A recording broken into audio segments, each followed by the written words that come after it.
Bergoglio from Argentina. Il nome del Papa è Francisco.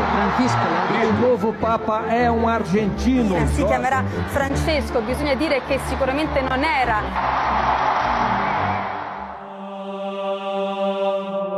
El mundo católico está de luto.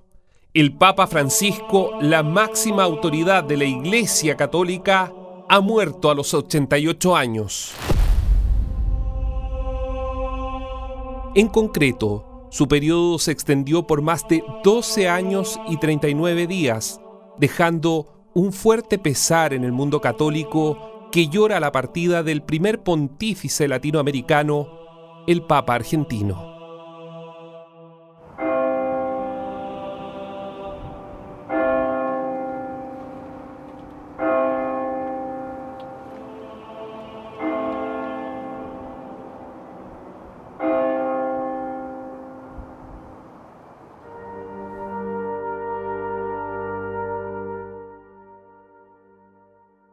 Su deceso se produjo después de varios inconvenientes de salud.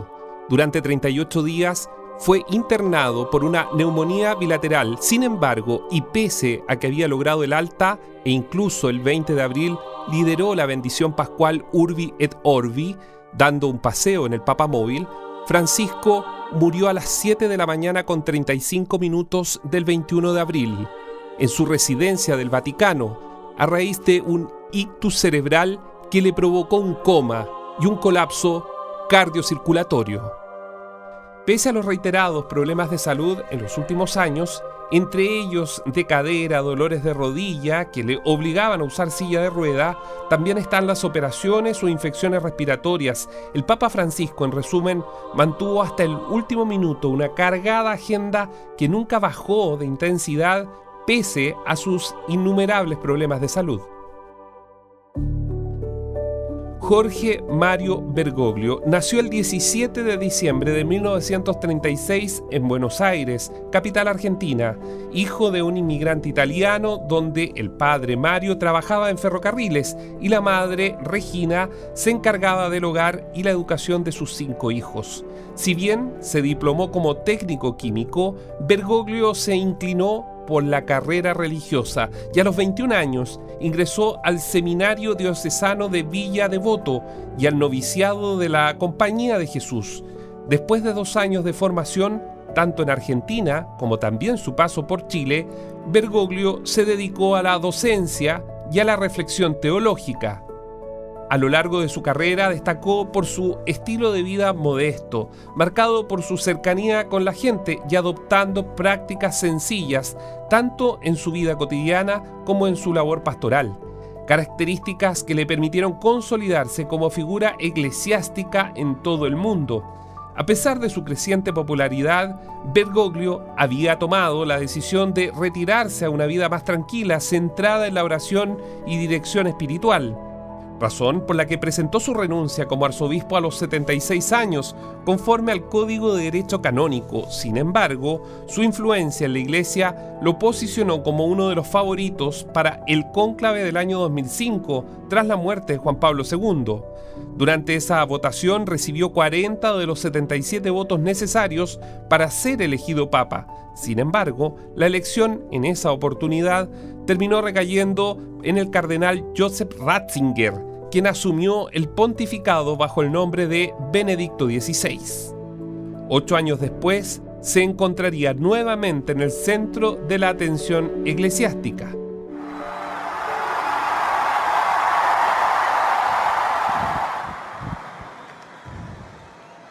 Annuncio vobis gaudium magnum, habemus papam.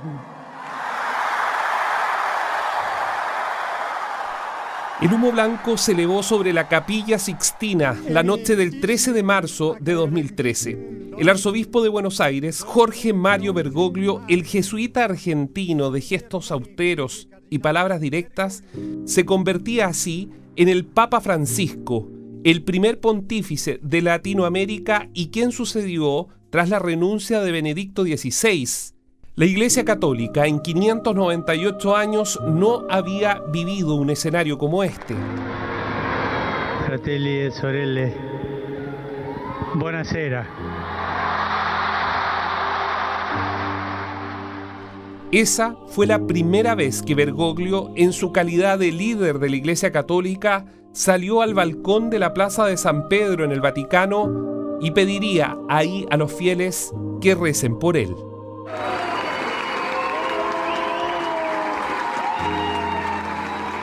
Desde entonces, su camino estuvo marcado por desafíos sin precedentes. Una pandemia, considerada la mayor crisis sanitaria del siglo XXI, la guerra entre Rusia y Ucrania, el conflicto más grave en Europa desde la Segunda Guerra Mundial, la guerra en la Franja de Gaza y la migración, una crisis económica a nivel global y dentro de la Iglesia, el escándalo de los abusos sexuales, uno de los mayores desafíos en su relación con los fieles. En sus casi 12 años de papado, logró realizar 47 viajes apostólicos fuera de Italia y visitó 66 países, extendiendo su mensaje a diversas partes del mundo, 20 en Europa, 14 en Asia, 9 en América, 4 en África y 1 en Oceanía. El 2015, en Filipinas, Bergoglio protagonizó la misa más multitudinaria de la historia, con cerca de 7 millones de asistentes. Mientras que en los momentos más duros de la pandemia, su figura contrastó drásticamente al orar solo en la Plaza de San Pedro. Esta estaba vacía y azotada por la lluvia, en una imagen que dio la vuelta al mundo. En nombre del Padre, del Figlio y del Espíritu Santo. Su mirada también fue más allá de los límites del catolicismo. El 2019 viajó a países con minoría cristiana como Egipto y los Emiratos Árabes, impulsando un encuentro con líderes musulmanes y promoviendo el diálogo interreligioso. En esta visita histórica, el Papa Francisco firmó junto al gran imán de Al-Azhar, máxima autoridad religiosa islámica suní, una declaración común sobre la fraternidad humana.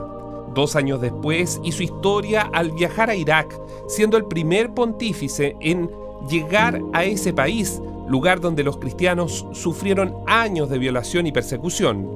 Cada discurso, cada viaje y cada gesto de Francisco han reflejado su estilo directo y su firme voluntad de transformación, convirtiéndose, dicen los estudiosos sobre la materia, en un símbolo de paz y reconciliación a nivel mundial.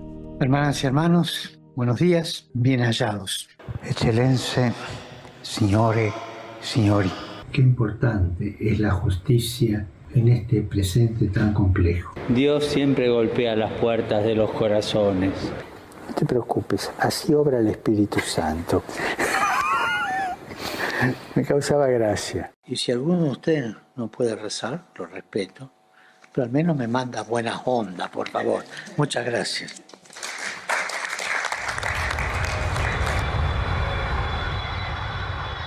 El lunes 15 de enero de 2018, Chile recibió al Papa Francisco. A las 7 de la tarde, con 14 minutos, el avión de Alitalia aterrizó en el aeropuerto Arturo Merino Benítez, casi 1 hora antes de lo previsto. Después de un largo vuelo de 14 horas, el sumo pontífice pisaba suelo chileno por primera vez como líder de la Iglesia Católica para dar pie a su recorrido por Santiago, Temuco e Iquique.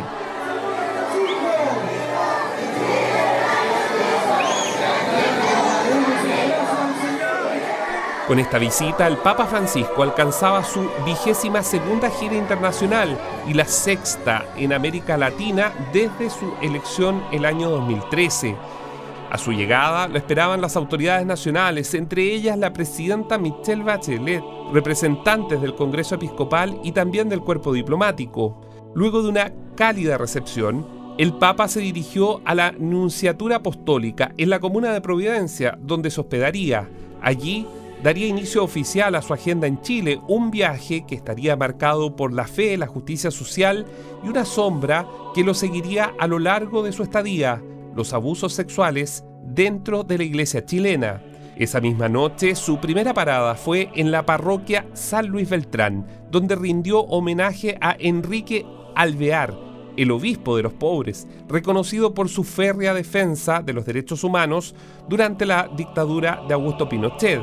Al día siguiente, el 16 de enero, el Papa Francisco llegó al Palacio de la Moneda, donde fue recibido por la presidenta Michelle Bachelet, quien, en un tono solemne y esperanzador, destacó el significado de su visita a nuestro país. Por eso quiero decirle, Papa Francisco, que lo recibimos con mucho ánimo y esperanza. Y no me cabe duda que así se lo harán sentir los miles y miles que lo acompañarán en Santiago, Temuco y Iquique. En cada iglesia, ruta y barrio se revelará un Chile efervescente, orgulloso de tener en sus manos la llave de su propio destino. Esperamos que su visita, así como es un regalo para nosotros, sea un momento de alegría para usted, por el cariño y el compromiso de chilenas y chilenos que irán a su encuentro, por nuestros paisajes, por nuestros alimentos sabrosos y nuestros valores culturales. Bienvenido, Papa Francisco. Chile, nuestro hogar, está abierto para nuestro amigo. Muchas gracias. Seguido a ello, el obispo de Roma tomó la palabra. En su intervención, elogió la terca voluntad de existir del chileno y subrayó la importancia de seguir fortaleciendo la democracia. En medio de su discurso, Francisco no esquivó la difícil realidad de la Iglesia y ante los ojos de todos pidió perdón por los abusos sexuales perpetrados por miembros del clero contra menores. No puedo dejar de manifestar el dolor y la vergüenza que siento ante el daño irreparable causado a niños por parte de ministros de la Iglesia. Aún así, el perdón no bastaba para acallar el descontento público. Más tarde, en su trayecto hacia la Catedral de Santiago, el Papa hizo una inesperada pausa, bajó del vehículo cerrado y por primera vez en su visita subió al Papamóvil.